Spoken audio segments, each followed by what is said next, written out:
headed to the top, you can bet that.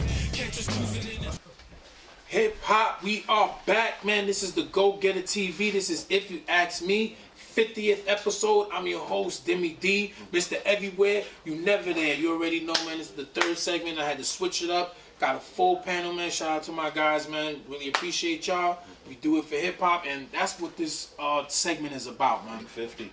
The reason for the debate, that's why I brought up the sales, because when I meet real music lovers, man, it's always a good convo because you can have other conversations beyond the fucking surface shit, which is the sales. Like I said, if you're in the hall, if we're talking Hall of Fame talk, that's gonna come up. So that's why I really appreciate the desk, and I want to right now I want to just pass it around and talk and see who you're listening to right now, and let some of the people know who are some of your favorites from the 90s era or 2000 era, whatever your era is. You know what I'm saying? Just to give them You want to start?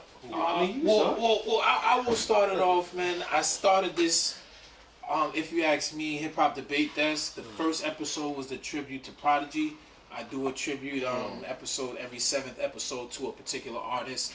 If I think I had you with the clips. We have a DMX segment. Yes. Me and Maestro got some shit coming, but the first one I did was Prodigy. He's one of my favorite MCs ever. R.I.P. Bandana, infamous mob in the building. And whoever want to take the floor, man, you can start with whoever you're listening to now or whoever you used to Who you listening to right now? Right now I want to shout out Willie the Kid, Rome Streets. These are the kind of people I'm listening to. I listen to a lot of J-Rock. Jay Stone from LA, Willie the Kid is my guy. Shout out to Top Benson, up and coming on deck. Coney Brooks, Bake Man Global, these guys, you know, some of the people from the city. Good. Money Bag Yo, we mentioned him earlier. But yeah. I mean, me, I'm all over the place. Let them know. Snow Allegra. Just started getting them. Kiana Lede. I listen to a lot of R&B shit. I don't care what goes on or how niggas feel about Tory. I like his music. I still listen to Tory. Let me ask you something about Tory. I'm thinking he just hitting his prime. It just so happened he got canceled while he hitting his prime. I'm thinking this is a prime of his career right now. It sounds like everything he dropping to me is just hot. Would you agree with that? Do you think that's a fair assessment? Or you think he had a better era? His last 3-4 albums was hit. I'm telling you, he just hit his from Chicks Take 5. Right after Chicks Take 5. Love Me Now. Chicks Take 4 is better, but 5 was dope. I like Love Me Now. New 5, he had the 3. artist with him. Yeah. That's why I like that. Paid a lot of money for that shit, but yeah. As far as, you know, what I came up listening to, I am a Mobb Deep fan. Infamous Mob. Mobb Deep, my favorite rap group, and you know what? Right now, I'm just blessed to be under the same management with Havoc. Salute to Havoc, still together, except on producer. Shouts to my man Perfect Storm. That's the manager. Rest in peace, P. Came up on the Woo. Oh yeah, we Woo fanatics. Man. Helter Skelter. The whole boot camp movement. R.I.P. Sean P. You know, Sean Price, man. The Far Side. Shout out to them. I still listen to that. My first album that I got an ass beating over because I knew every word to Indian song was Slick Rick, The Great Adventures of Slick Rick. I mean, listen, you be a 7-8-year-old talking about he opened it up with his man 2 thumbs, he saw crabs with spears and Indian. Yeah, you would get fucked up too. Lick the balls. Yeah, man, I got fucked up for knowing that album. Prostitute. Back then, that was the equivalent of what's going on now. Yeah, you know, but you know, I'm real well-rounded with music. I listen to everything, you know, even the oldies. You know, OJ's, the Gamble and Huff era. Yeah, you know, I can go. I could go, but I'm not, because niggas might get lost. We won't, but they will. We're gonna lose. It's important to let them know the type of people I have on the segment, man. We tuned in. For me right now, man, I'm listening to new shit, man. I'm listening to Polo G's new album. It's dope. It's a good album. Yeah. Shot album. Yeah, Pooh Shiesty, you know what I'm saying? Free Pooh Shiesty, you know what I'm saying? Like, Big Scar. All these niggas, these young niggas that Gucci Man signed, Loki Shmoola, all of them. Yeah, they got some shit, man. Guwap in the building. Yeah, Gucci Man knows what he's doing, so I'm listening to that right now. Man, I grew up on Rough Riders. You know what I'm saying? I'm a Rough Riders kid. You feel me? Drag On, The Locks, D Block. You know, J Hood, DMX, Eve, DNY. You know what I'm saying? Shouts to my brother Dame Grease. Yeah, Dame Grease, Cassidy. You know what I'm saying? Cross, Infrared, even those niggas. You know what I'm saying? Like I grew up on Rough Riders for real. You know what I'm saying? Like, shouts to Gen 2. Gen, I'm talking about the Chinese dude. I for him too. Listen, and we flamed them enough, man. Shout out to Jim. No, I'm just saying we flamed them. Jake can rap. Nah, Jake can rap. Shout out to Jim. Shout out to Jim. That wasn't a shot. I'm saying, I mean, the culture, we flamed them enough. That was. But the album was pretty decent. Other than that, it was pretty decent. Other than that. Because he had a couple joints on there. You know? Oh, so alright. So for me, I mean, you know, I could say Jay, Nas, Prodigy.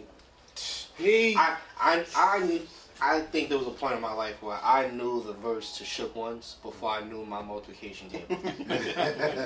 And that should tell you how powerful that song, that artist is, and that song is, and that should also tell you how young I am. Like, you know what I'm saying? So, but at the same time, like, the music I grew up was a little bit different. Like, I knew, like, one of my favorite groups of all time is Children of the Night. I know we spoke about them before, and these are dudes coming out of Queens, and they were really, really low key. But if you knew about them, they rap well. They made good songs. They made rap albums. They had fucking story. They had everything that you wanted to hear from the next generation.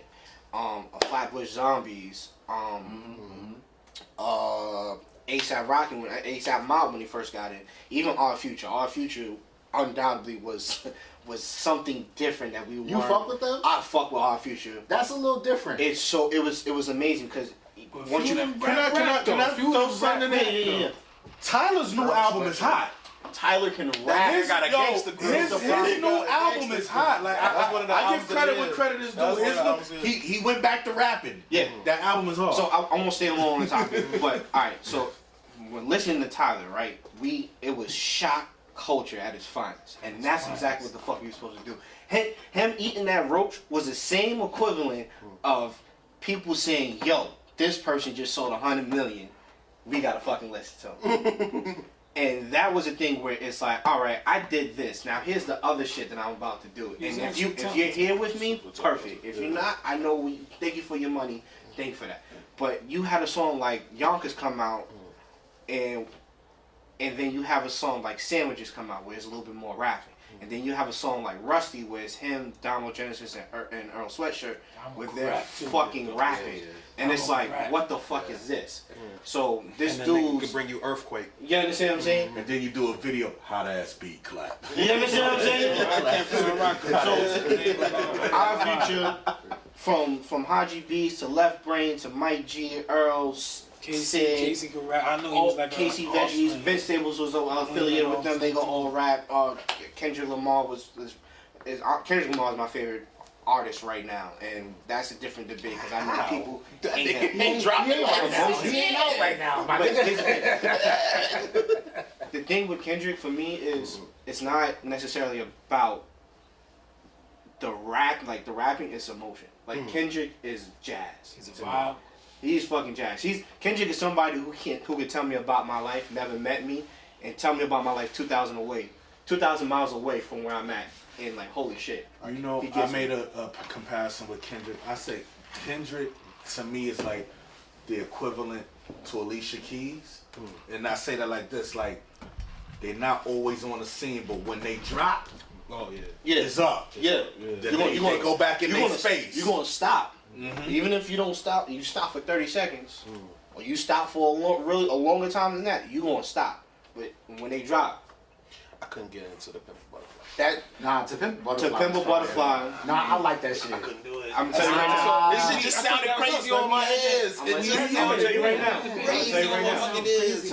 To Pimp a Butterfly. I love his first album. I love Damn. I like Section 80. Listen, Section 80's good. To Pimp a Butterfly is not only his best album, That's what they tell me. It's arguably one of the best albums that's made in hip hop. All right, so I beg to differ. whoa, we're not gonna do that. I beg to differ, We're not gonna do that right now. I'm just I don't get it. We're not gonna do that. I'm trying. We're not gonna do it. Clearly, we don't agree, but we're not gonna do that right now. All right, so I'm gonna make mine quick. The person that I'm listening to like 3 people right now. Ransom has been like my favorite rapper this year. Man. I'm just catching on to his 2020 shit, and he's still coming out with new shit. This shit is thematic, and he is rapping his ass off. But it's not no rapping his ass off to rap shit. Like the shit is actually like you can relate to this shit. No, it's not. No, it's not that. No, He's not hitting you with rapping. You talking about the one that's from LA or the one that's from Jersey. Street? He used to be with okay, I got you. Cool Tapes. Yeah.